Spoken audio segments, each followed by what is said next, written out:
Olá, eu sou a Lenora e você está no canal Diários Esquecidos.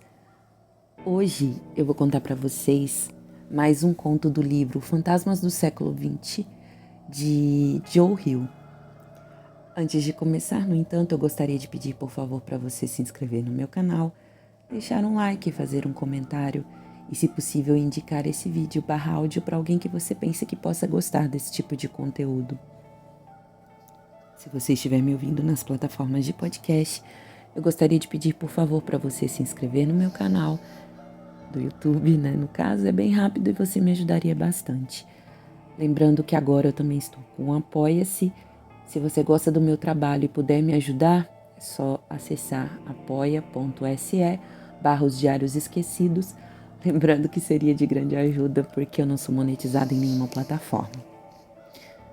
Bem, vamos lá? Vocês irão ouvir o canto do gafanhoto, por Joe Hill. Parte 1. Francis Kay acordou de sonhos que não eram angustiados, mas exultantes, e descobriu que tinha virado um inseto. Não ficou surpreso, já achava que isso poderia acontecer. Ou melhor, achava não. Torcia para que acontecesse.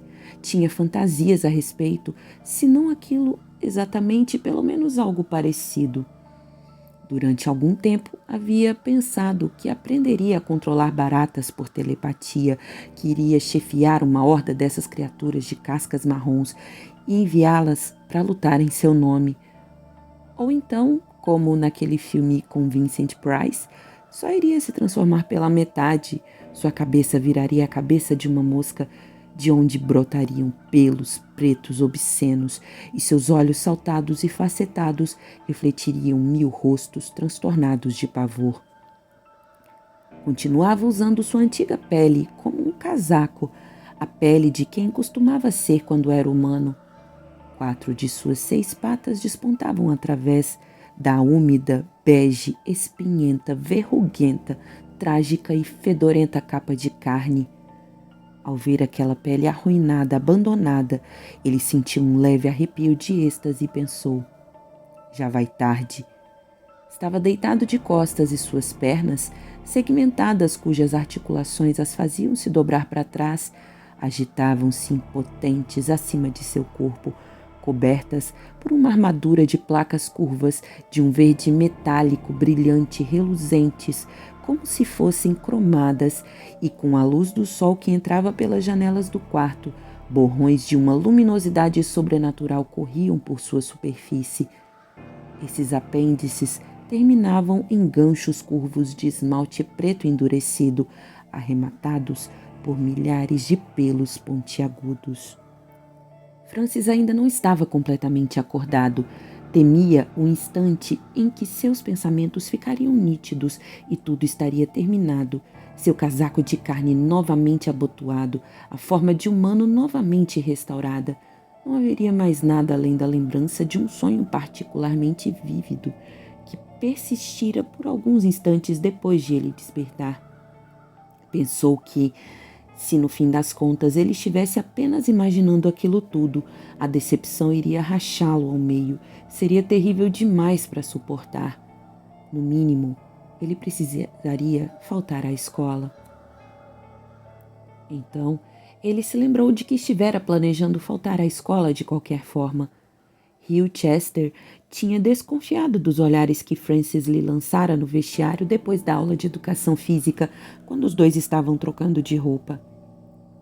Hugh pegou um cocô na privada com um taco de hóquei e arremessou-o em Francis para ensinar a não ficar olhando os caras, e isso foi tão engraçado que ele disse que deveria virar um novo esporte. Hugh e os outros ficaram discutindo qual seria o nome mais apropriado. Lança-merda era um dos preferidos. Arremesso de merda à distância era outro. Francis decidira na mesma hora manter-se afastado durante 1 ou 2 dias de Hugh e Chester e da aula de educação física, também da escola como um todo. Hugh já havia gostado de Francis, ou melhor, não gostado dele exatamente, mas gostado de exibi-lo para os outros. Fora no primário. No verão anterior, Frances fora morar com sua tia-avó Reagan no trailer dela em Tuba City. Reagan afogava grilos em melado e servia-os à tarde com chá. Vê-los cozinhar era uma diversão e tanto. Francis ficava inclinado por cima da panela de melado, que fervilhava e exalava um cheiro viscoso, doce e enjoativo, e entrava em uma espécie de transe vendo os grilos se debaterem em câmera lenta enquanto se afogavam. Gostava dos bichos caramelados, de seu sabor doce e sua textura crocante, do travo oleoso e verde, e gostava de Reagan e torcia para poder ficar com ela para sempre. Mas seu pai apareceu e levou-o embora. Assim mesmo, é claro. Então, certo dia na escola, Francis contou a Huey que comia grilos e Huey quis ver. Só que eles não tinham nem melado nem grilos. Então Francis capturou uma barata e comeu-a, ainda viva. Era salgada e amarga, de um gosto forte e metálico, horrível na verdade. Mas Huey riu, e Francis experimentou uma onda de orgulho tão intensa que por um instante não conseguiu respirar. Como um grilo que se afoga em melado, sentiu-se sufocado em um mar de doçura. Depois disso, Huey passou a juntar os amigos para shows de horror vespertinos no parquinho. Francis comia as baratas que lhe traziam, enfiava mariposas com lindas asas verde claras na boca e mastigava devagar. As crianças lhe perguntavam o que ele estava sentindo e ele dizia: "Estou sentindo fome." Quando perguntavam que gosto tinha, ele respondia: "Parece o gramado da casa de alguém."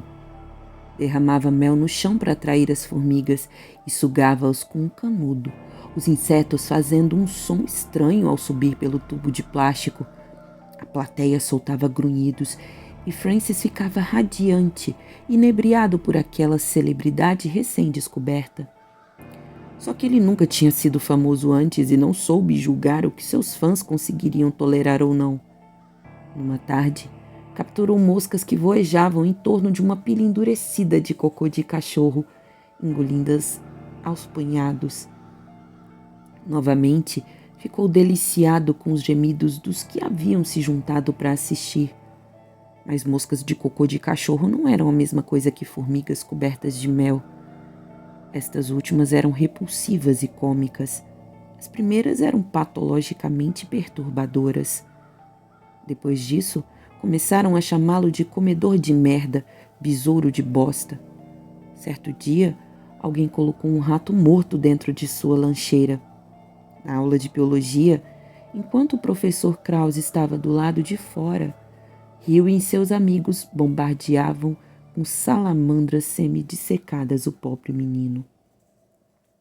Francis deixou o olhar vagar pelo telhado de sua casa. Pedaços de papel adesivo para capturar moscas, ondulados por causa do sol, esvoaçavam com a brisa criada pelo ventilador velho e barulhento ligado no canto. Ele morava com o pai e a namorada dele nos aposentos atrás do posto de gasolina. Suas janelas davam vista para arbustos e ervas rasteiras e, mais além, para a boca de um cano de esgoto repleto de lixo, que era onde terminava o aterro sanitário da cidade. Do outro lado do cano havia uma pequena elevação e depois dela os prédios pintados de vermelho, onde em algumas noites ainda acendiam a bomba. Ele já a vira uma vez, aquela bomba. Tinham 8 anos. Acordara com um vento forte soprando nos fundos do posto de gasolina, erguendo no ar montinhos de vegetação. Ficara em pé em cima da cama para espiar por uma das janelas altas e vira algo como o nascer do sol às 2 da manhã. Uma bola gasosa de luz neon, cor de sangue explodindo rumo ao céu em uma fina coluna de fumaça. Ficou olhando até sentir uma dor aguda despontar na parte de trás das órbitas de seus olhos. Perguntou-se se seria tarde. Não tinha relógio, não se preocupava mais em chegar na hora certa aos lugares. Seus professores raramente prestavam atenção se ele estava presente às aulas ou quando ele entrava na sala. Ficou tentando escutar algum som vindo do mundo externo ao seu quarto e ouviu a televisão, o que significava que ela, sua madrasta, estava acordada. Ela era a gigantesca namorada de seu pai, uma mulher de pernas gordas cheias de varizes que passava o dia inteiro no sofá. Ele estava com fome, precisaria se levantar logo. Ocorreu-lhe então que continuava sendo um inseto, fato que o surpreendeu e o deixou imobilizado. Sua velha pele havia deslizado pelos braços e pendia em uma massa borrachuda de seus... O que seria aquilo? Ombros? Enfim, sua pele estava jogada embaixo dele como um lençol amarfanhado feito de algum material sintético elástico. Sentiu vontade de se virar, descer até o chão e dar uma olhada melhor. Imaginou se poderia encontrar seu rosto em algum lugar no meio de tudo aquilo. A máscara enrugada com buracos onde antes ficavam seus olhos. Tentou tocar a parede com a intenção de usá-la para se virar. Mas seus movimentos estavam descoordenados e suas pernas sofriam espasmos, contorcendo-se em todas as direções, exceto na que ele queria. Enquanto ele se debatia com os próprios membros, sentiu uma pressão gasosa se acumular na parte inferior de seu abdômen. Tentou se sentar nesse instante. A pressão explodiu por sua extremidade traseira, um barulho forte e sibilante, como todo o ar saindo de um pneu ao mesmo tempo.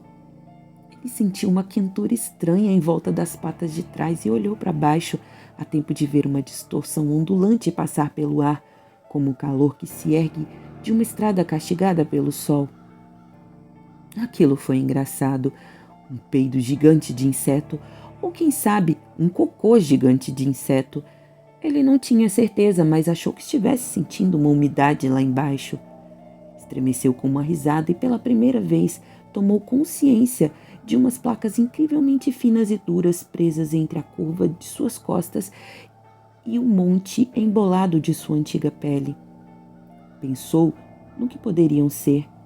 Faziam parte dele e parecia que ele talvez fosse capaz de movimentá-las da mesma forma que seus braços. Só que não eram braços. Imaginou se alguém iria entrar no quarto dele. Pensou em ela, batendo na porta. Em seguida, passando pelo batente e... depois gritando, a boca escancarada, os olhos miúdos e muito juntos, brilhando de terror. Mas não. Ela não iria até o quarto ver se ele estava bem. Era trabalhoso demais levantar-se do sofá. Durante algum tempo, ele ficou tendo fantasias em que saía marchando sobre as 6 patas e passava direto por ela enquanto ela gritava e se colhia. Seria possível que morresse de infarte? Imaginou os gritos dela tornando-se engasgados, a pele sob o pó de arroz adquirindo um desagradável tom cinzento, as pálpebras vibrando e os olhos se revirando para exibir a parte branca reluzente. Descobriu que conseguia se movimentar balançando o corpo inteiro para cima e para o lado, avançando aos pouquinhos na direção da beirada da cama. À medida que ia se remexendo mais para perto da borda, tentou imaginar o que faria depois de provocar um infarte de ela. Visualizou-se saindo para a luz quente da manhã do Arizona, rastejando até o meio da autoestrada. Já podia ver a cena, carros desviando para evitar atropelá-lo, buzinas ecoando, o guinchar de pneus, pessoas batendo com as picapes em postes telefônicos, caipiras gritando, que porra é essa? E em seguida estendendo a mão para pegar a espingarda no banco do carona. Pensando bem, talvez fosse melhor ficar longe da autoestrada. Queria ir até a casa de Eric Hickman, esgueirar-se até o portão e ficar ali esperando por ele. Eric era um menino franzino de 17 anos, com uma doença de pele que havia feito dúzias de verrugas surgirem em seu rosto, a maior parte coberta por tufos de pelos grossos. Tinha também um bigodinho preto e ralo que crescia nos cantos dos lábios, como os bigodes de um peixe-gato. Tinham visto A Mosca da Cabeça Branca com Vincent Price e 2 vezes O Mundo em Perigo. Eric adorava O Mundo em Perigo. Ele iria se babar todinho quando visse o que tinha acontecido. Eric era inteligente, tinha lido tudo o que Mike Spillane já havia escrito, e juntos poderiam planejar o que fazer em seguida. Talvez Eric também conseguisse alguma coisa para ele comer. Francis queria alguma coisa doce. Um bolinho Ana Maria. Sua barriga roncou perigosamente. No instante seguinte, Francis escutou. Não. Ele sentiu seu pai entrando na sala. Cada passo de Buddy Kay, o pai, propagava uma vibração sutil que Francis podia sentir na estrutura metálica de sua cama, zumbindo no ar seco e quente em volta da sua cabeça. As paredes de estuque do posto de gasolina eram relativamente grossas e absorviam bem os sons. Ele nunca conseguira ouvir com nitidez uma conversa no cômodo ao lado. Agora, porém, sentia, mais do que ouvia, o que ela estava dizendo e com seu pai estava respondendo. Sentia suas vozes como uma série de fracas reverberações que agitavam as sensibilíssimas antenas no topo de sua cabeça. As vozes estavam distorcidas, mais graves do que o normal, como se a conversa estivesse ocorrendo debaixo da água, mas eram perfeitamente compreensíveis. Ela dizia: ele não foi para o colégio. Que história é essa? Perguntou Buddy. A história é que ele não foi para o colégio, passou a manhã inteira aqui. Ele está acordado? Não sei. Você não foi olhar? Você sabe que eu não gosto de forçar a minha perna. Sua vaca preguiçosa, disse seu pai, começando a andar em direção ao quarto. Cada passo fazia uma outra onda vibrante de prazer e alarme percorrer as antenas de Francis. A essa altura, Francis já havia conseguido chegar à beira da cama. A pele de seu velho corpo, porém, não tinha ido junto com ele. Estava embolada de qualquer maneira no centro do colchão, um invólucro sem ossos cheio de sangue. Ele se equilibrou no trilho de ferro que corria pela lateral externa de sua cama. Tentou avançar mais alguns centímetros perto da peirada, ainda sem ter certeza de como descer, e virou-se de bruços. Sua pele velha repuxou seus membros e o peso o puxou para trás. Ouviu os saltos das botas do pai ressoando do outro lado da porta e impeliu-se para frente, alarmado com a ideia de ser encontrado indefeso de costas. Seu pai poderia não reconhecê-lo e ir buscar a arma, que ficava pendurada na parede da sala, a poucos passos, para estourar sua barriga compartimentada com um jorro verde esbranquiçado de entranhas de inseto. Quando Francis se jogou pela beira da cama, os trapos de sua velha pele se desfizeram com um barulho de algo se rompendo, como se alguém estivesse rasgando um lençol. Ele caiu, girou o corpo na mesma hora e aterrissou com uma leveza flexível sobre as 6 patas, com uma graciosidade que jamais tivera em seus dias de humano. Estava de costas para a porta do quarto. Não teve tempo para pensar e talvez, por esse motivo, suas patas fizeram exatamente o que deveriam fazer. Ele se virou, com as patas traseiras correndo para a direita enquanto as dianteiras rastejavam para a esquerda, fazendo girar seu corpo baixo e estreito de 1,5 metros de comprimento. Sentiu as placas finíssimas de escudo em suas costas estremecerem de forma estranha e teve apenas 1 segundo para se perguntar novamente o que seriam. Então, seu pai começou a gritar do lado de fora. Que porra você está fazendo aí dentro? Vá já pra droga do colégio! A porta se abriu de supetão. Francis recuou, erguendo as 2 patas da frente. Suas mandíbulas emitiram um rápido chacoalhar, como uma datilógrafa muito veloz, testando as teclas de uma máquina de escrever. Buddy ficou na soleira da porta, com uma das mãos ainda segurando a maçaneta. Seu olhar recaiu sobre a forma agachada do filho transformado. A cor se esvaiu de seu rosto encovado e emoldurado por costeletas, até fazê-lo parecer uma máscara de cera de si próprio. Então ele gritou, um grito agudo e penetrante que fez uma corrente elétrica descer pelas antenas de Francis. O próprio Francis gritou, embora o que tenha saído de sua garganta não se parecesse nada com um grito humano. Pelo contrário, era o ruído de alguém sacudindo uma fina folha de alumínio, um trinado ondulante. Inumano. Procurou uma saída. Havia janelas altas na parede acima de sua cama, mas não eram grandes o suficiente, somente uma série de fendas largas que mal passavam de 30 centímetros de altura. Seu olhar pousou sobre a cama e deteve-se ali por um segundo, espantado. Ele havia se livrado dos lençóis durante a noite, chutando-os para o pé da cama. Agora eles estavam cobertos por uma espécie de baba branca e estavam se dissolvendo nessa gosma.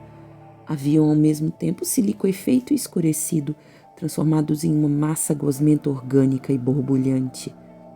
A cama tinha uma profunda depressão no centro. Seu traje descartado de carne estava ali, como uma fantasia de uma só peça que havia sido rasgada ao meio.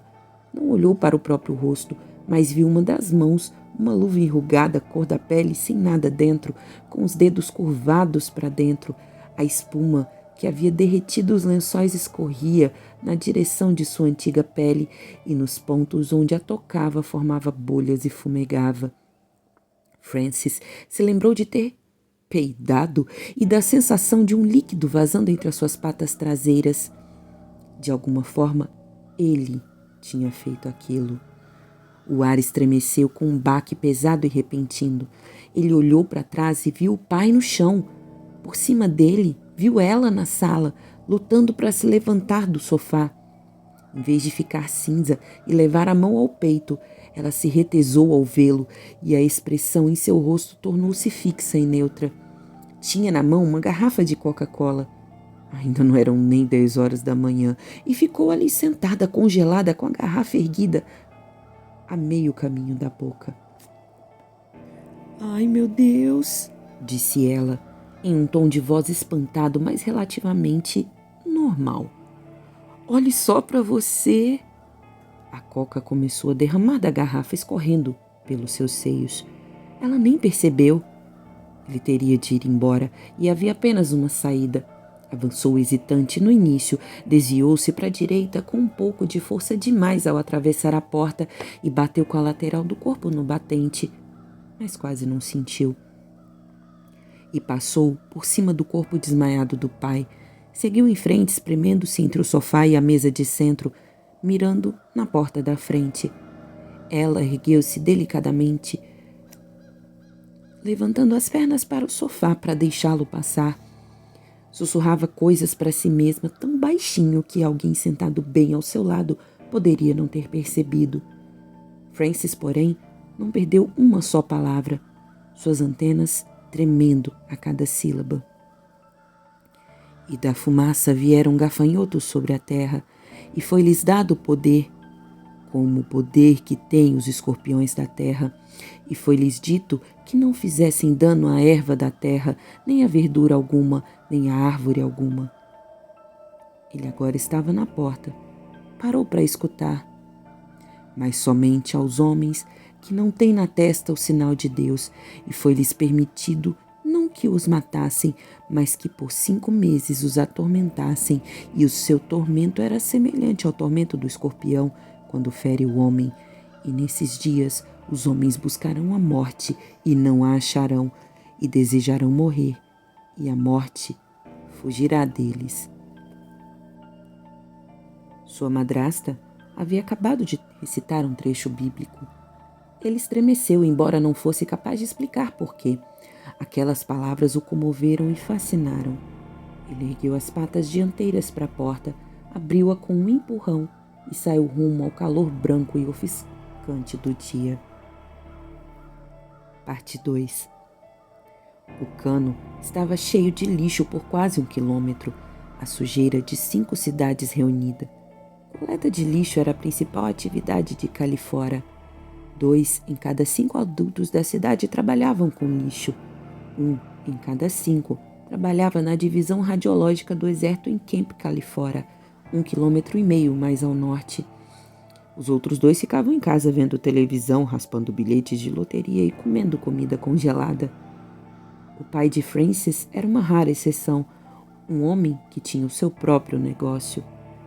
Buddy se autodenominava empreendedor. Tivera uma ideia que achava que poderia revolucionar o ramo dos postos de gasolina. Chamava-se autoatendimento. Significava que você deixava o cliente encher seu próprio tanque e cobrava exatamente a mesma coisa que os lugares onde o atendimento era completo.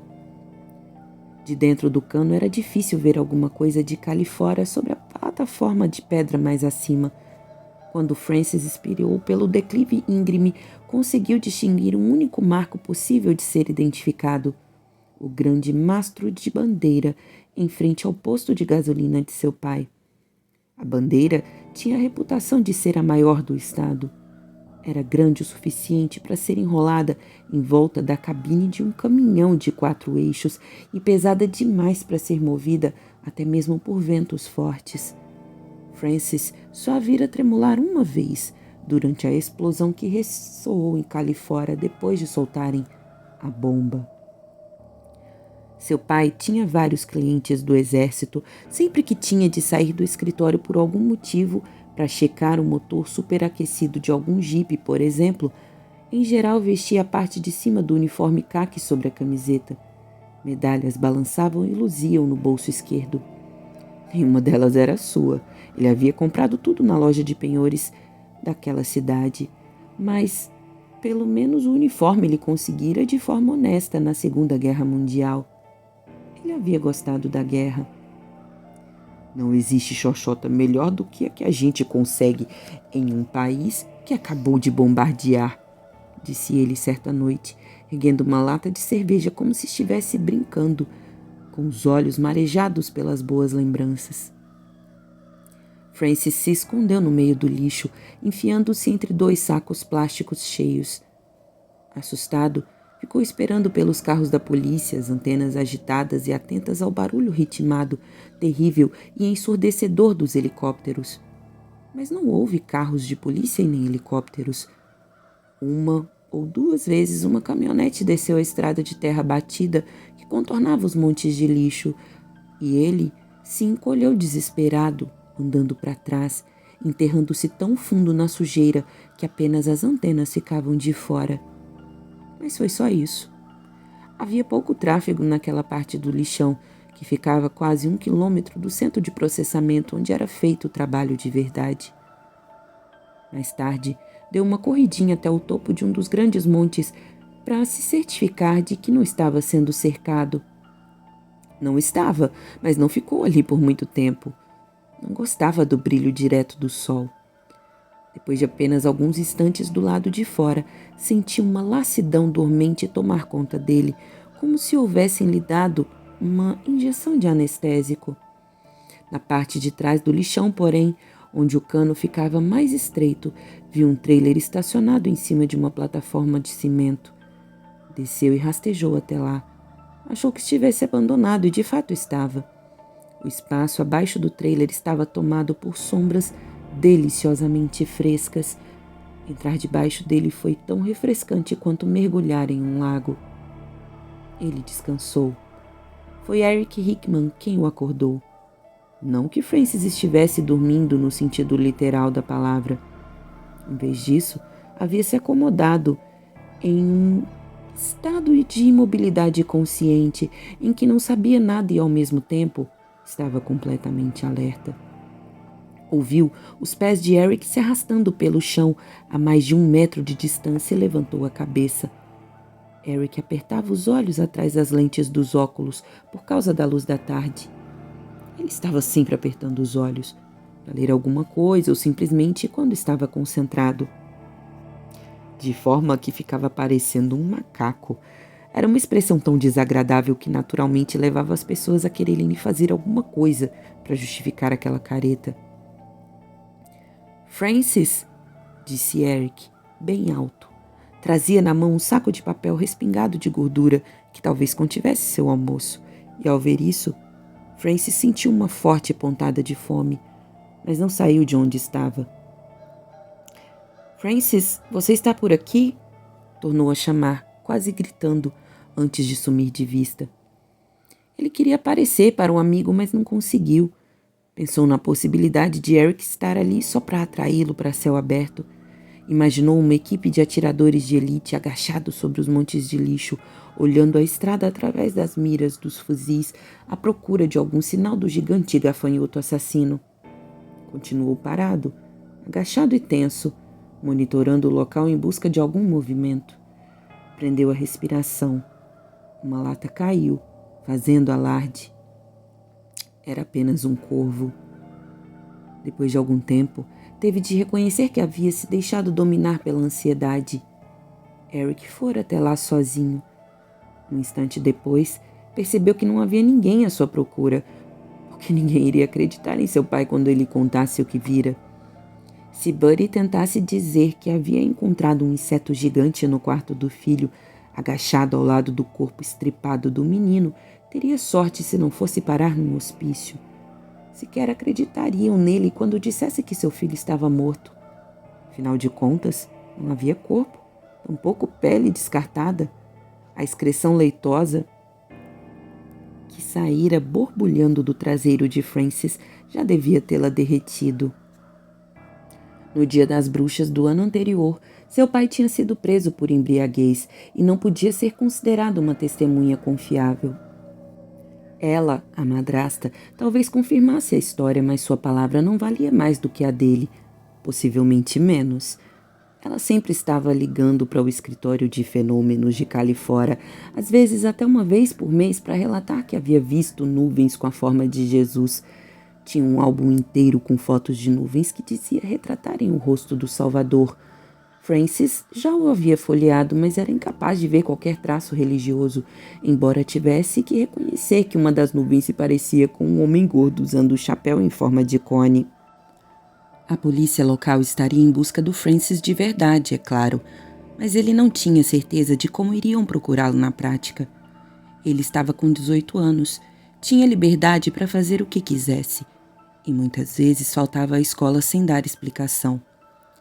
Havia apenas 4 policiais em Califora, o xerife George Walker e 3 agentes que trabalhavam em meio expediente. Isso só permitia um grupo de busca bem reduzido e, além do mais, havia outras coisas a se fazer em um dia bonito e sem vento como aquele.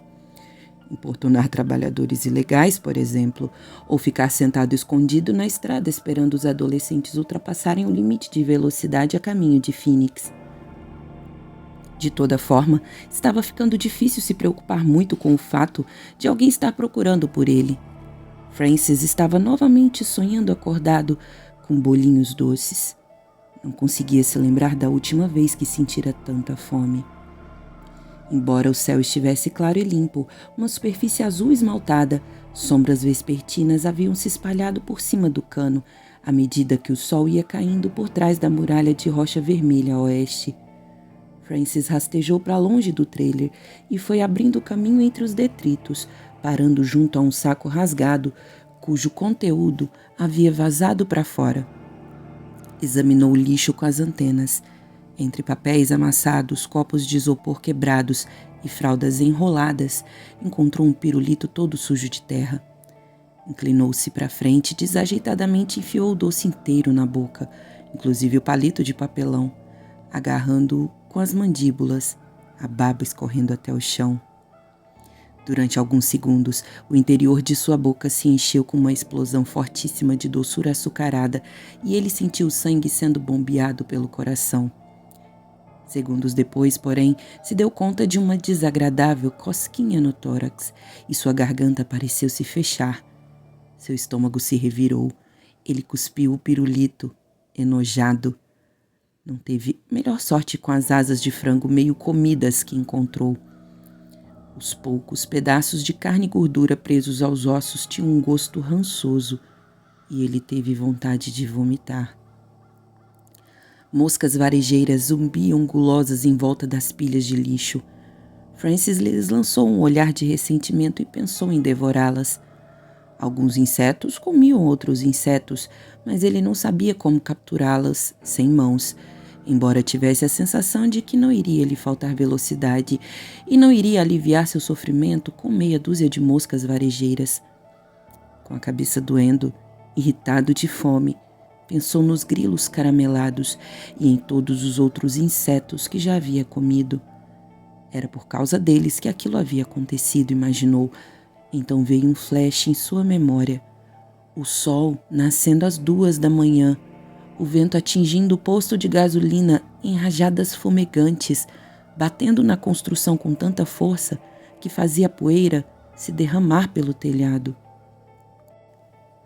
O pai de Hugh e Chester, Vern, certa vez atropelou um coelho enquanto entrava na garagem de casa, saltou do carro e deu de cara com um animal com 4 olhos de um cor-de-rosa anormal.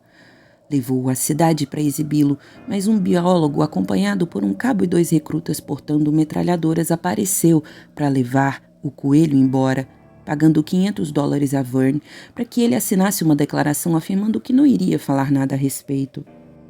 Certa vez, apenas uma semana depois de um dos testes no deserto, uma névoa densa e úmida, com um cheiro horrível de bacon, cobriu a cidade inteira. Era tão espessa que as aulas foram canceladas e o supermercado e os correios fecharam as portas. Corujas voavam à luz do dia, explosões e trovoadas abafadas ecoavam a toda hora. Os cientistas do deserto estavam abrindo buracos no céu e na terra, talvez rasgando o tecido do próprio universo. Atearam fogo nas nuvens.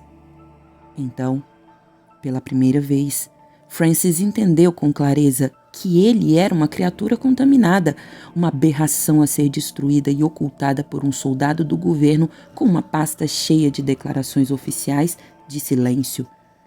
No início havia sido difícil para ele reconhecer isso, talvez porque sempre tivesse se sentido contaminado, algo que as outras pessoas não queriam ver. Frustrado, ele se impeliu para longe do saco rasgado, movendo-se sem pensar. Suas patas dianteiras, dotadas de um forte molejo, o lançavam para cima e as pétalas endurecidas de suas costas se agitavam furiosamente. Sua barriga projetou-se para frente. O chão escuro, coalhado de lixo, oscilava perigosamente abaixo dele. Ele achou que fosse cair, mas não caiu, e se viu saltando no ar e aterrissando poucos segundos depois em cima de um dos imensos montes, acomodando-se em um ponto ainda iluminado pelo sol. Sua respiração explodiu. Ele sequer tinha percebido que estava aprendendo. Por alguns instantes ficou equilibrado ali, tomando uma sensação de choque tão grande que um formigamento lhe subiu pelas antenas. Havia escalado, corrido, nadado. Não, por Deus, ele havia voado. Uma distância de 10 metros no ar do Arizona. Não passou muito tempo pensando no que havia acontecido. Tinha medo de pensar a respeito. Tornou a se projetar no ar. Suas asas emitiram um zumbido quase mecânico e ele se viu traçando um arco trôpego no céu, por cima do mar de mercadorias descartáveis que apodrecia lá embaixo. Esqueceu-se por um instante de que precisava comer. Esqueceu-se de que, poucos segundos antes, sentira algo próximo do desespero. Encolheu as pernas para junto das armaduras nas laterais do seu corpo e, com o ar a lhe fustigar o rosto, olhou para o lixão vários metros abaixo dele, enfeitiçado pela visão de sua improvável sombra percorrê-lo. Parte 3. Depois que o sol se pôs, quando ainda havia um pouco de luz no céu, Francis voltou para casa. Não tinha nenhum outro lugar aonde ir e estava com muita fome. Havia a casa de Eric, é claro, mas para chegar lá, ele precisaria atravessar várias ruas e suas asas não eram capazes de fazê-lo voar suficientemente alto para não ser visto. Ficou agachado um tempão nos arbustos do fundo do posto de gasolina. As bombas estavam desligadas, as luzes acima delas apagadas e as persianas abaixadas nas janelas do escritório da frente. Seu pai nunca havia fechado o posto tão cedo. Tudo estava completamente imóvel naquela parte de Estrela Avenue e, com exceção da passagem de algum caminhão ocasional, não havia sinal de vida ali. Imaginou se o pai estaria em casa, mas não conseguiu pensar em outra possibilidade. Buddy Kay também não tinha para onde ir. Francis se arrastou pelo cascalho, tonto, até a porta da frente. Ergueu-se nas patas traseiras e espiou para dentro da sala. O que viu lá dentro era tão diferente de tudo que já vira antes que ele ficou desorientado, cambaleando, quando uma súbita fraqueza percorreu seu corpo.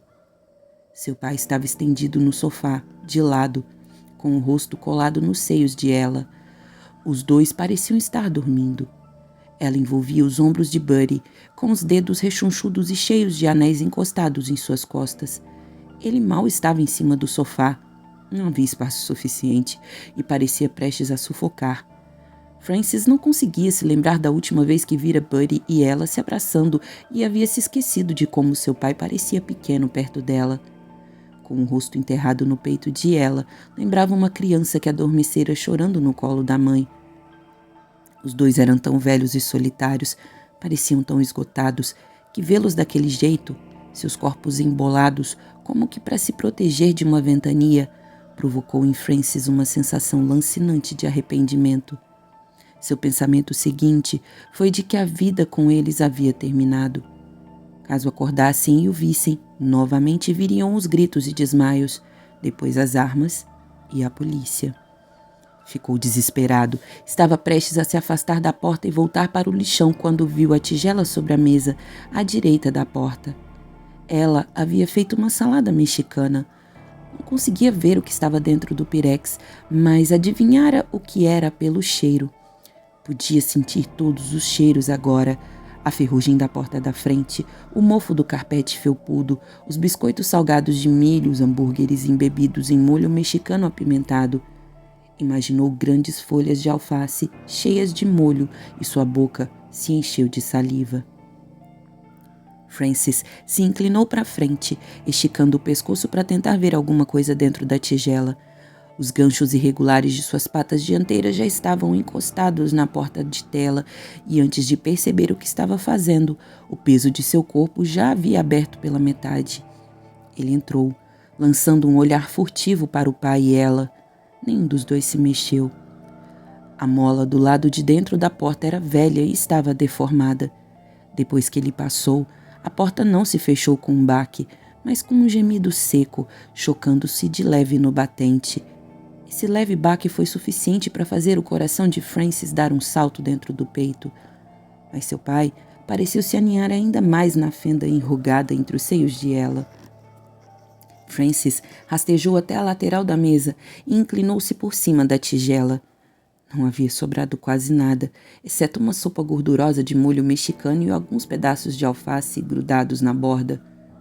Tentou pescar um deles, mas suas mãos não eram mais mãos. A lâmina em formato de pá na extremidade de sua pata dianteira raspou o interior da tigela, virando-a de lado. Ele tentou segurá-la antes que caísse da mesa, mas o objeto escorregou e bateu no chão com um ruído estridente. Frances se agachou, rígido ao seu lado. Ela emitiu um som indistinto de quem acaba de acordar. Em seguida, ouviu um baque metálico. Ele olhou para trás. Seu pai estava em pé, a menos de 1 metro de distância. Havia acordado antes de a tigela cair. Frances entendeu isso no mesmo instante. Ou talvez estivesse fingindo dormir desde o início. Em uma das mãos, Buddy segurava a espingarda, aberta para ser carregada, a coronha debaixo da axila. Na outra, tinha uma caixa de balas. Estivera com a espingarda na mão o tempo todo, escondendo-a entre o seu corpo e o de ela. O lábio superior de Buddy se contorceu numa expressão de nojo e incredulidade. Faltavam-lhe alguns dentes, e os que restavam estavam escurecidos e podres. "Sua coisa escrota e nojenta", disse ele. Abriu a caixa de balas com um polegar. "Acho que agora vão acreditar em mim." Ela mudou de posição, usando as mãos para puxar seu corpo e olhar por cima do encosto do sofá. Soltou um grito engasgado. "Ai, meu Deus! Ai, meu Jesus!" Frances tentou falar, tentou dizer: "Não, não me machuquem, eu não vou fazer mal a vocês." Mas o que saiu foi aquele som de alguém sacudindo furiosamente um pedaço de metal flexível. "Por que ele está fazendo esse barulho?" gritou ela.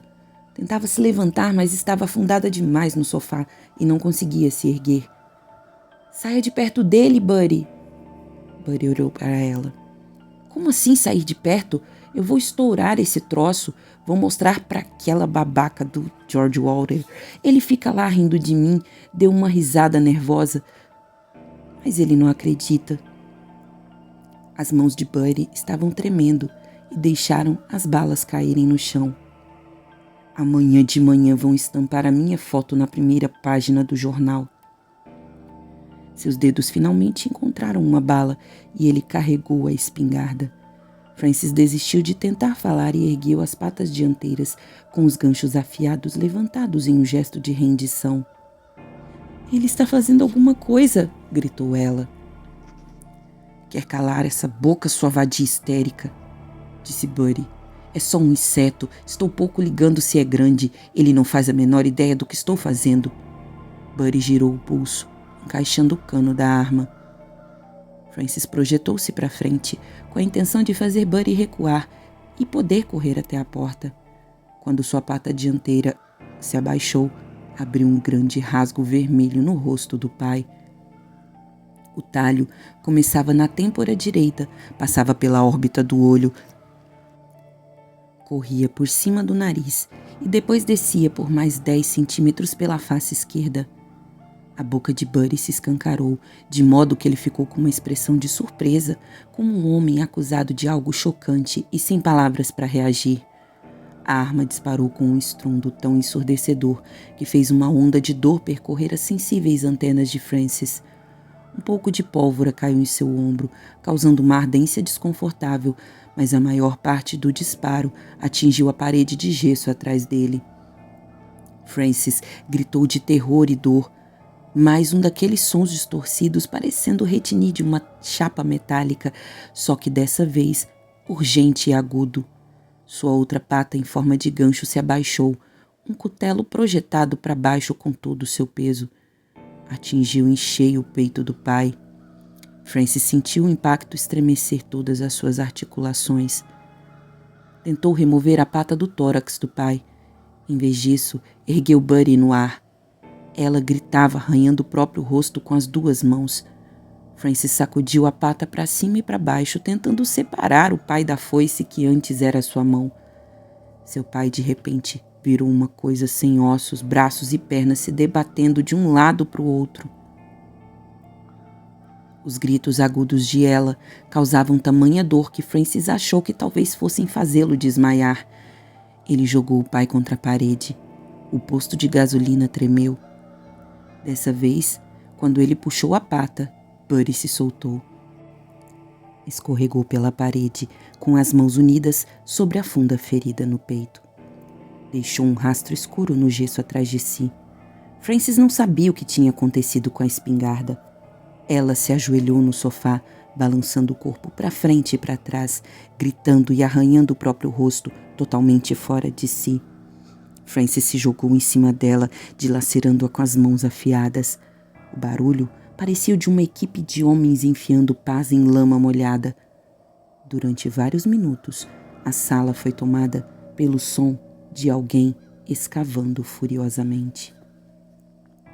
Parte 4. Durante muito tempo depois disso, Francis ficou escondido debaixo da mesa, esperando alguém chegar para acabar com aquilo. Seu ombro latejava. Sua pulsação era um tic-tac forte e acelerado na garganta. Ninguém apareceu. Mais tarde, ele saiu debaixo da mesa e agachou-se junto ao pai. Buddy tinha deslizado até a base da parede de modo que apenas sua cabeça permanecia encostada nela e seu corpo estava esparramado no chão. Seu pai sempre fora um homem muito magro, meio esfaimado, mas ali, sentado como estava, com o queixo apoiado no peito e as bochechas pendendo, parecia subitamente gordo e diferente do que sempre fora. Francis descobriu que conseguia envolver a cabeça dele com os ganchos curvados afiados, que agora lhe serviam de mãos, as armas do crime. Não aguentava olhar para o que tinha feito com ela. Estava enojado. A pressão intensa e gasosa do início da manhã havia retornado. Queria dizer a alguém que sentia muito que aquilo era horrível, que desejava poder desfazer tudo, mas não havia ninguém a quem dizer isso, e mesmo que houvesse, ninguém teria entendido a sua nova voz de gafanhoto. Sentiu vontade de soluçar. Em vez disso, soltou um peido, e o ácido branco espumante jorrou de seu traseiro em uns poucos jatos espasmódicos. A substância respingou no tórax de seu pai, encharcando sua camiseta, corroendo-a com um chiado borbulhante.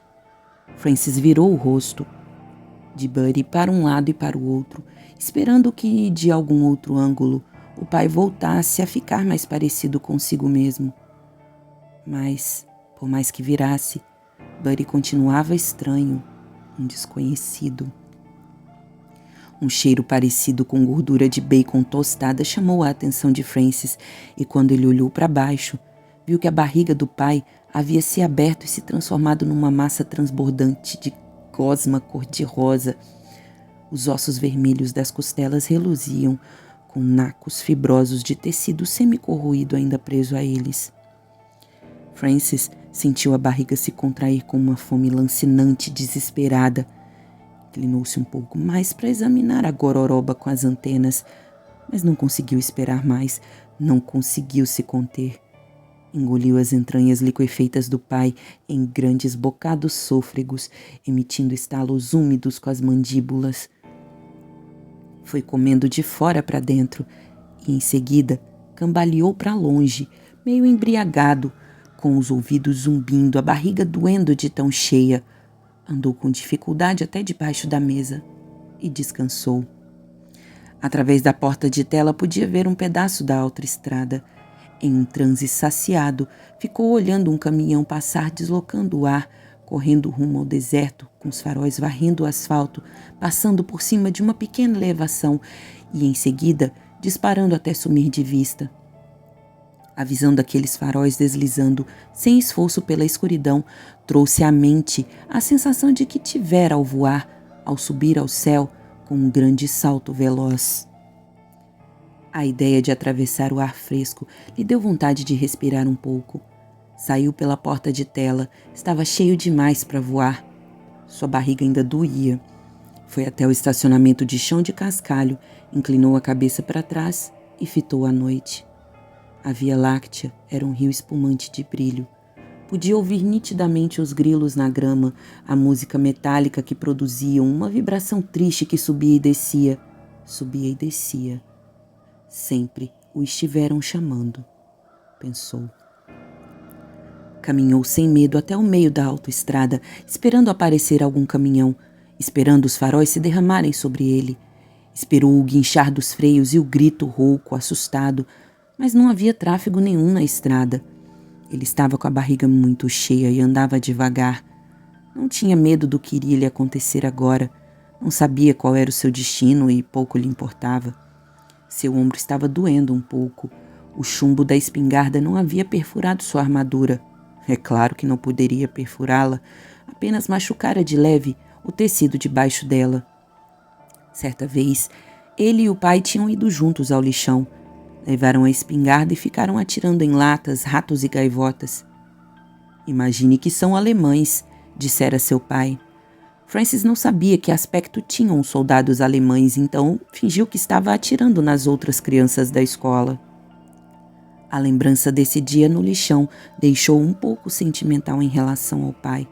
Os dois tinham tido alguns bons momentos juntos e, no fim das contas, Buddy lhe proporcionara uma refeição decente. Sério, o que mais se podia querer de um pai?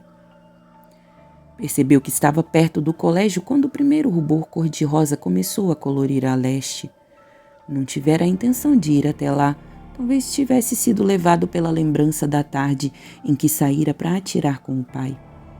Examinou o comprido edifício de tijolinhos com suas fileiras de janelas pequenas e se deu conta de como era feio. Até mesmo as vespas moravam melhor, construíram melhor as suas casas nos galhos do alto das árvores, onde na primavera podiam se esconder em meio a perfumados tufos de brotos, sem nada para incomodá-las a não ser a corrente fresca da brisa. Um carro entrou no estacionamento e Francis deu uma corridinha até a lateral do prédio, dobrando a esquina em seguida para não ser visto. Ouviu uma porta de carro bater. Continuou a rastejar para trás e então, por acaso, viu a fileira de janelas que dava para o porão. Com a cabeça empurrou uma delas, que se abriu imediatamente. Suas dobradiças tinham 40 anos de idade. Francis se jogou lá para dentro. Totalmente imóvel, ficou aguardando em um dos cantos do porão, atrás de alguns canos cobertos de gotas de água gelada, enquanto o sol ia nascendo do outro lado da sequência de janelas no alto da parede. A princípio a luz era fraca e cinzenta. Depois, adquiriu um delicado tom amarelo-limão e foi iluminando lentamente o porão à sua volta, revelando um cortador de grama, fileiras de cadeiras metálicas dobráveis, latas de tinta empilhadas. Durante muito tempo, ficou descansando sem dormir, sem pensar em nada, mas alerta, como fizera no dia anterior debaixo do velho trailer no lixão. O sol brilhava nas janelas quando ele ouviu os primeiros escaninhos sendo abertos lá em cima. Pés pisando o chão do andar superior e vozes altas, animadas. Atravessou o porão até a escada e subiu. À medida que se movia na direção dos sons, porém, eles surpreendentemente iam se afastando, como se Francis estivesse entrando em uma bolha de silêncio. Pensou na bomba, no sol vermelho explodindo do solo do deserto às 2 da manhã, no vento castigando o posto de gasolina. Então, da fumaça, surgiram gafanhotos sobre a terra. Enquanto subia as escadas, foi sentindo uma excitação crescente, uma súbita e intensa sensação de determinação. A porta de cima estava fechada e ele não sabia como abri-la. Bateu nela com um dos ganchos, fazendo-a balançar ruidosamente. E aguardou. Por fim, a porta se abriu. Do outro lado estava Eric Hickman. Atrás dele, o corredor estava repleto de alunos que guardavam objetos nos escaninhos.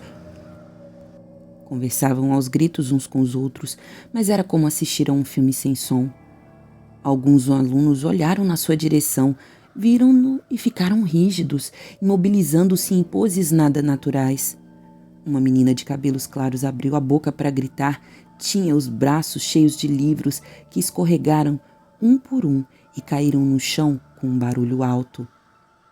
Eric olhou para Francis através das lentes engorduradas dos óculos ridiculamente grossos. Remexeu-se chocado, deu um passo largo para trás, mas então sua boca se abriu em um sorriso incrédulo. Incrível, disse Eric. Francis olhou-o com perfeição. Francis precipitou-se para frente e rasgou o pescoço de Eric com as mandíbulas, usando-as como uma tesoura gigante. Matou-o primeiro, porque o amava. Eric caiu com as pernas estrebuchando em espasmos involuntários e seu sangue respingou em cima da menina de cabelos claros que não se mexeu, simplesmente ficou ali gritando. Então todos os sons se precipitaram para dentro de sua cabeça ao mesmo tempo, em um estrondo de portas batendo, pés correndo e gritos clamando por Deus. Francis avançou lentamente, tomando impulso em suas potentes molas traseiras, derrubando as pessoas ao passar, jogando-as de cara no chão. Encontrou Hughie Chester no final do corredor, correndo para uma saída. Então, enfiou uma de suas garras afiadas e curvas na base das costas até ela sair pelo outro lado, projetando-o no ar. Hughie deslizou pelo braço verde de Francis, emitindo sons estrangulados. Seus pés continuaram a pedalar no ar de forma cômica, como se ele ainda estivesse tentando correr. Francis voltou por onde tinha chegado, rasgando e cortando, embora tenha deixado em paz a menina de cabelos claros que caíra de joelhos e rezava por cima das mãos unidas. Matou 4 no corredor, antes de ir para o andar de cima. Encontrou outros 6 amontoados debaixo das mesas de um dos laboratórios de biologia, matando-os em seguida. Então pensou que, no fim das contas, deveria matar também a menina de cabelos claros, mas, quando tornou a descer a escada, ela já tinha ido embora. Francis estava arrancando pedaços de Hughie Chester e comendo-os quando ouviu o eco distorcido de um megafone do lado de fora. Pulou para a parede e percorreu o teto andando de cabeça para baixo, até chegar a uma janela empoeirada. Havia caminhões militares estacionados do outro lado da rua. Soldados empilhavam sacos de areia. Ouviu uns estalos altos e os roncos de um motor muito grande. Olhou para o começo de Estrela Avenue e viu que tinham trazido um tanque também. Bom, pensou, iriam precisar mesmo. Francis furou a janela à sua frente com uma garra pontiaguda, espalhando os cacos de vidro. No dia claro e fresco do lado de fora, homens gritavam. O tanque parou e o canhão começou a girar. Alguém berrava ordens em um megafone. Soldados se preparavam para a ação. Francis saltou para o lado de fora em direção ao céu, com as asas vibrando e emitindo ruído mecânico de madeira cortada por uma serra circular. Ao se erguer acima da escola, ele começou a cantar. Fim. Bom, e é isso. Ficou enorme. Meu Deus, deu muito problema para gravar esse episódio, mas essa história é muito legal e eu acho que vocês deveriam conhecer. Para quem não sabe, o Joe Hill, ele é filho do Stephen King.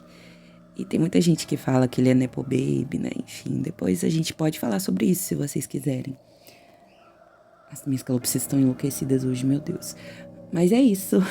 Obrigada e tchau, tchau.